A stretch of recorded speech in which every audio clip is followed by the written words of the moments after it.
Hello, and welcome to Outlook Money's Investment Made Easy podcast series. This episode is led by ICICI Prudential Asset Management Limited under the Investment Awareness Initiative of ICICI Prudential Mutual Fund. I'm Versha Jain from Outlook Money and your host for this session. Welcome to another episode in our series where we unravel the complex financial world and its intricacies and bring insights that may enhance your financial understanding and contribute to your overall financial well being. Today's episode is brought to you in association with ICICI Prudential Asset Management Company Limited, and our topic for discussion is stocks versus ETF. When we talk about investment in equity, the first thing that comes to mind is the stocks, and then other instruments like ETFs.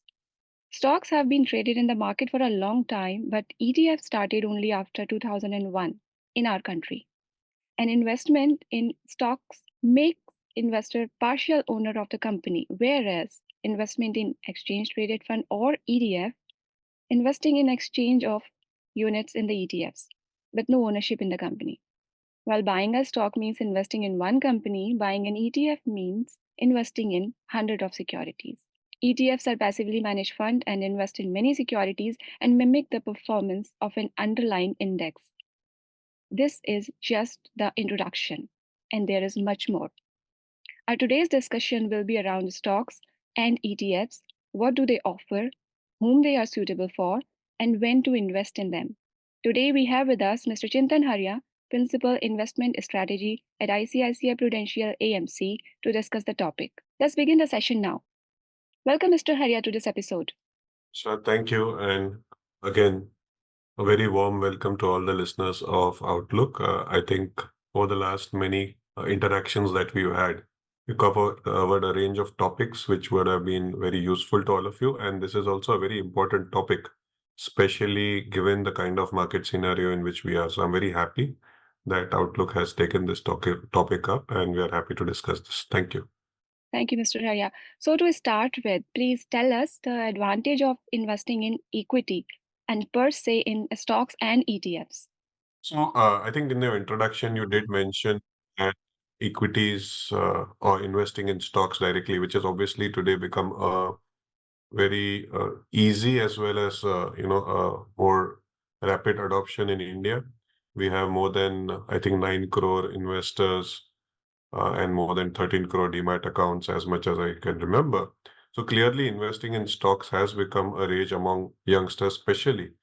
What people do not probably realize is that when you invest in a single stock, a lot of effort has to go into doing research on the stock, fundamental research, price research on the industry itself. While when you invest in an ETF, typically what happens is the ETF is a diversified ETF. There are many kinds of ETFs, there are many kinds of stocks, there are many sectors. So while we can simplify it as much as we want, it is a complete discussion in itself in terms of what is stock and what is ETF. And if you look at ETFs in general, they provide you diversification. So a typical ETF would have anywhere in the range of 10, 12 stocks to 30 stocks. So you have a diversification. It can be as high as 500 stocks also. But typically 10 to 30 stocks is what a typical ETF would have. And if you look at the diversification it brings in, it reduces the risk of you investing in a single stock and something going wrong in a single stock. So the point is that if you invest in stocks, you need to do a lot more work on it. And while it looks simple, it probably is not very simple to research a stock. It requires a lot of experience, a lot of understanding, a lot of reading, a lot of effort. So that's my initial comment, that while many investors are looking at investing in stocks, and it's a great thing because in the long run, if you're able to pick the right stocks, you do participate in the equity of the company and the growth of the company. But when you invest in ETFs, you do get a diversification. And just for the benefit of everyone, when you're investing in an ETF which has the stocks as the underlying, you are participating in the companies itself. You're not a direct owner, but an indirect owner of the companies which are part of the ETF while getting the necessary diversification. So for most investors, going the ETF route is far better than going the direct stock route, because when you invest in direct stocks, you need to do a lot more work and you need to bother about the diversification also. While in the case of ETF, the diversification is taken care of. You really don't need to worry about it. And in smaller amounts, you can start building for the long run in terms of your corpus. Okay, very well defined the differences in stocks and ETFs. Now, you pointed out that ETFs provide diversification to the investors, which is very difficult in case of stocks. So, could you also tell us what are the risks associated with ETFs, and is liquidity a concern with ETFs in comparison with the stocks?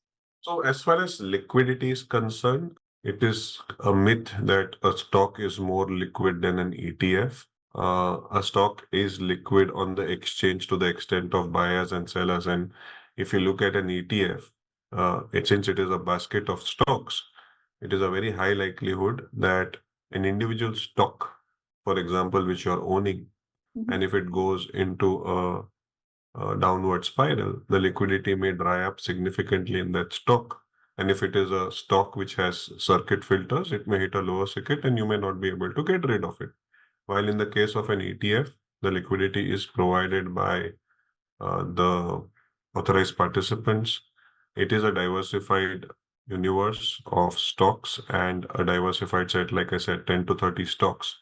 So the liquidity in the ETFs, adjusted for the fact that there are circuit filters in individual stocks, is better for an investor in an ETF compared to an individual stock.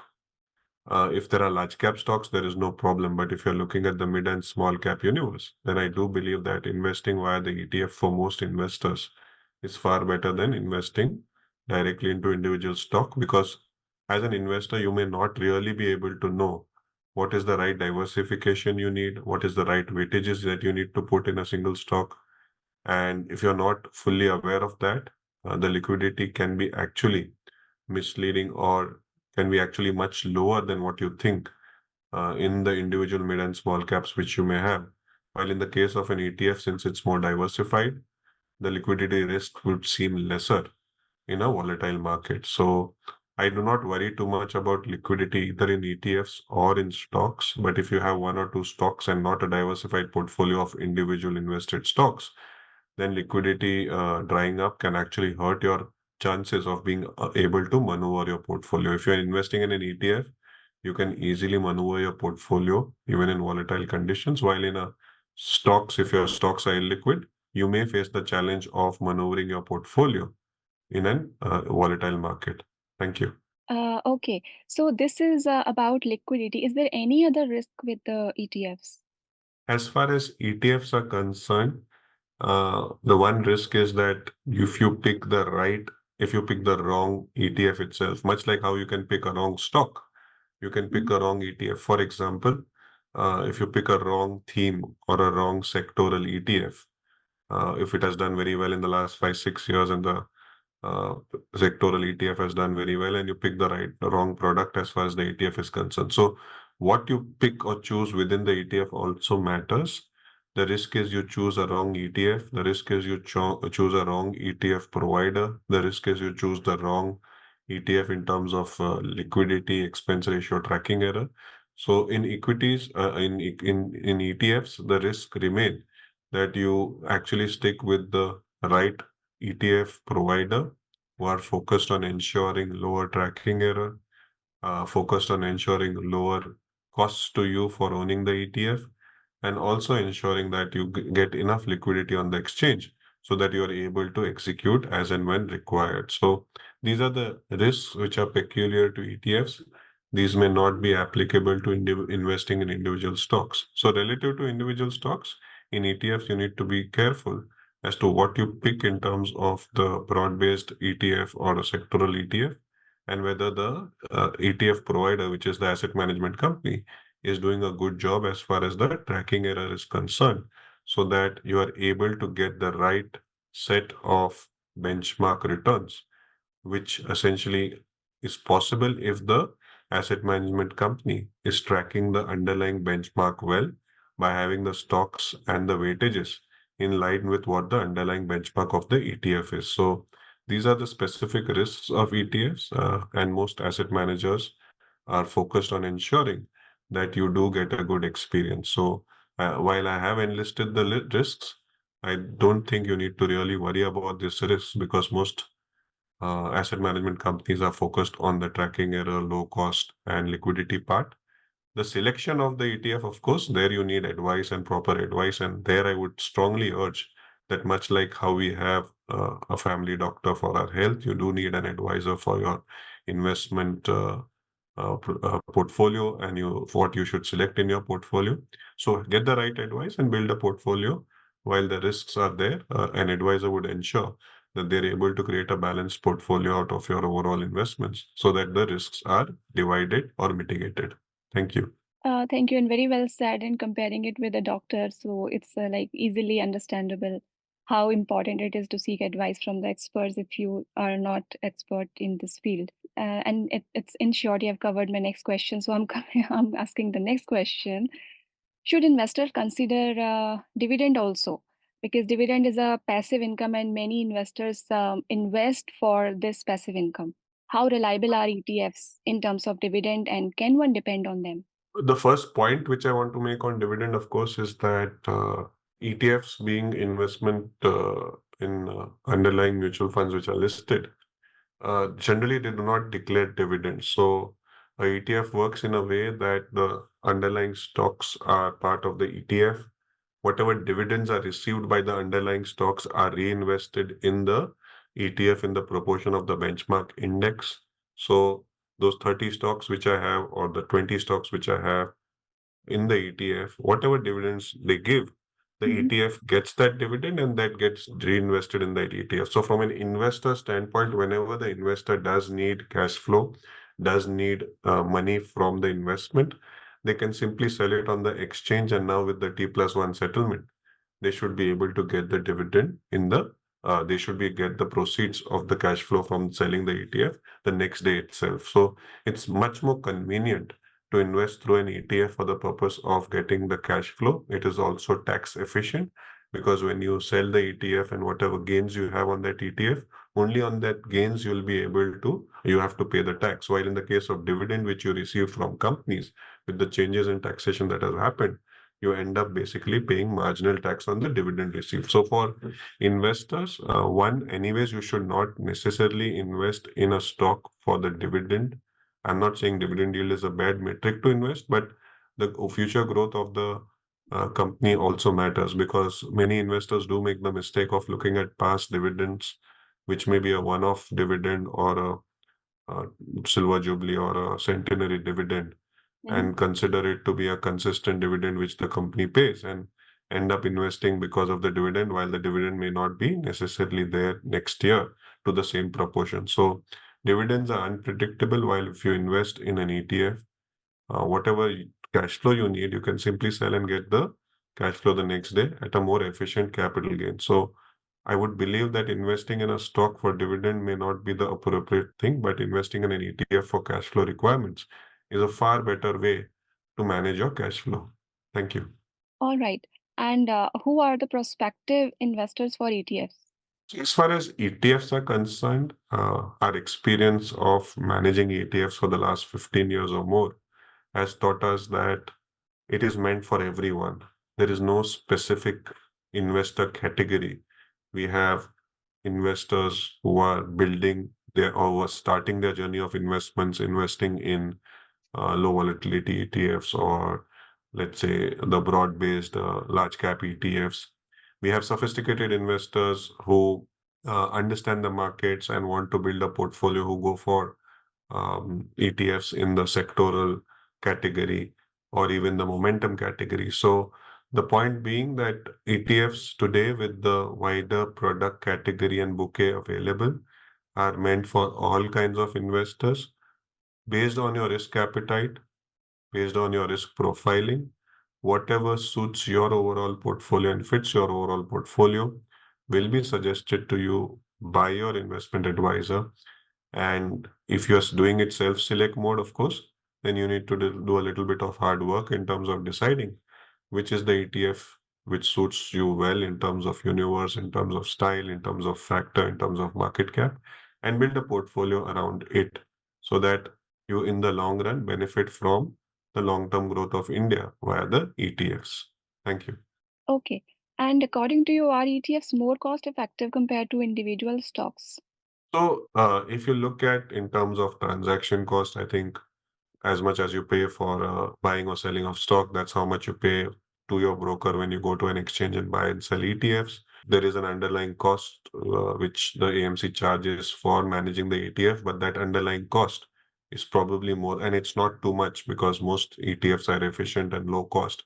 But the diversification which the ETF provides, the fact that the ETF does the rebalancing efficiently and at low cost, and when the rebalancing happens, you really don't need to do anything. So there is no capital gains tax that you have to pay when the ETF is rebalancing. So you're getting the benefit of owning a set of 20, 30 stocks with a specific mandate in the ETF, and they get rebalanced efficiently by the asset management company as and when the underlying benchmark is rebalanced. So all these benefits far outweigh the costs as far as ETFs are concerned. And in any case, India being a low cost country and a very cost conscious country, neither does the transaction cost on the individual stock nor does the costs related to ETF eventually matter in the long run to the investor. What should matter is whether you built a portfolio of either good stocks or good ETFs with enough diversification, because the growth of India and the returns of India ultimately you need to capture, and the costs, if you focus on costs, may seem very little compared to the growth opportunities. So not investing or avoiding to invest in the wrong product and the wrong stock and the wrong ETF is far more important than focusing on the costs. I'm not saying costs are not important, but Mm. focus more of your energies on buying the right stocks, buying the right percentage of the right stocks, or just simply buying the right ETFs, because there you have an advantage of basically capturing the long-term growth of India without necessarily having to worry about individual stock movements. So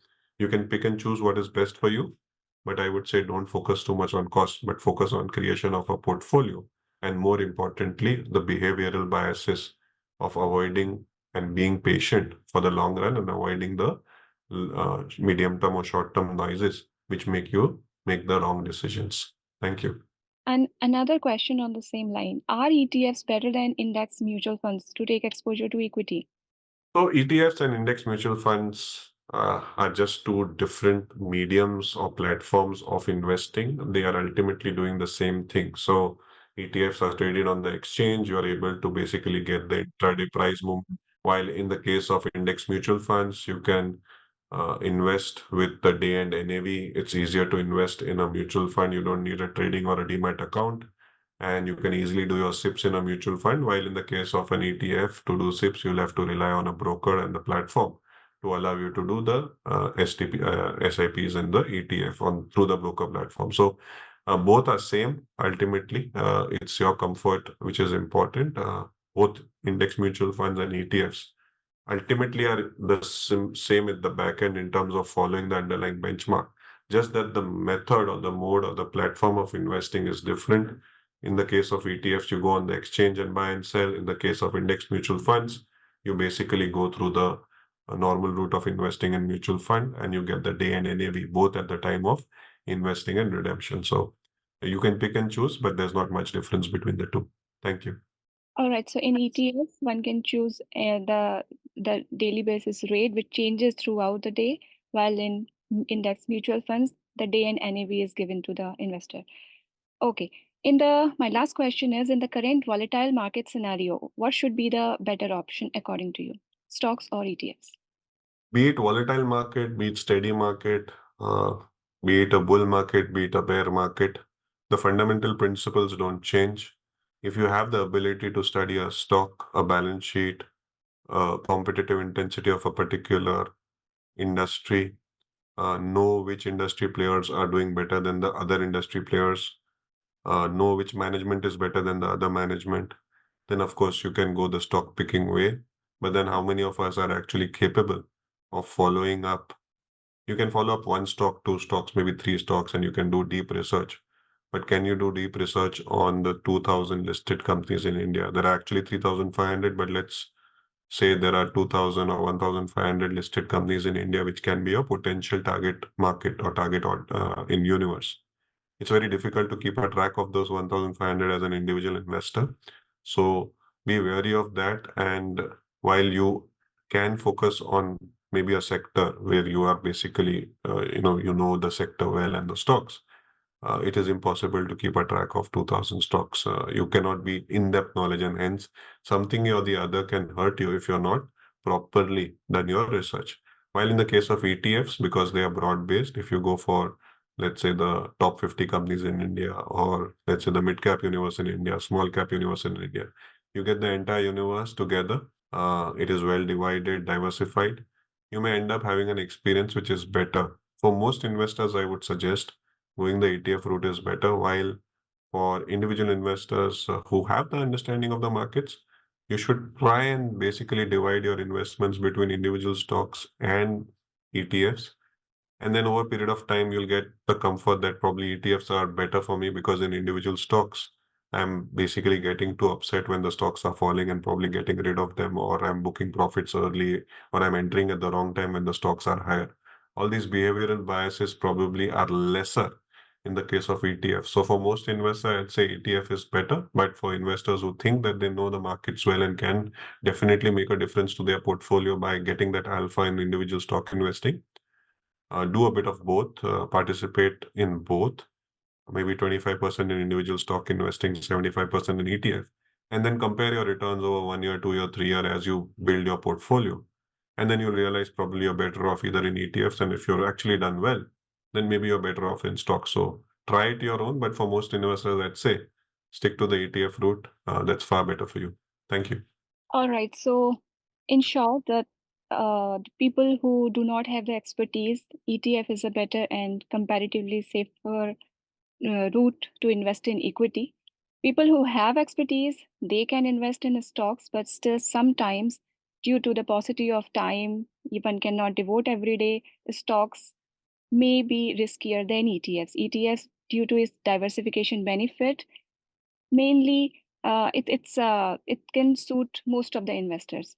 With this, our today's episode of Investment Made Easy podcast come to an end. The discussion has been immensely insightful, and our listeners are sure to benefit from it. Thank you, Mr. Haria, for joining us today and sharing your insight with us. We appreciate your presence. You, as always. Thank you. It's important to note that the contents of the discussion should not be construed as an editorial recommendation from Outlook Money. Listeners, we trust you found our discussion engaging.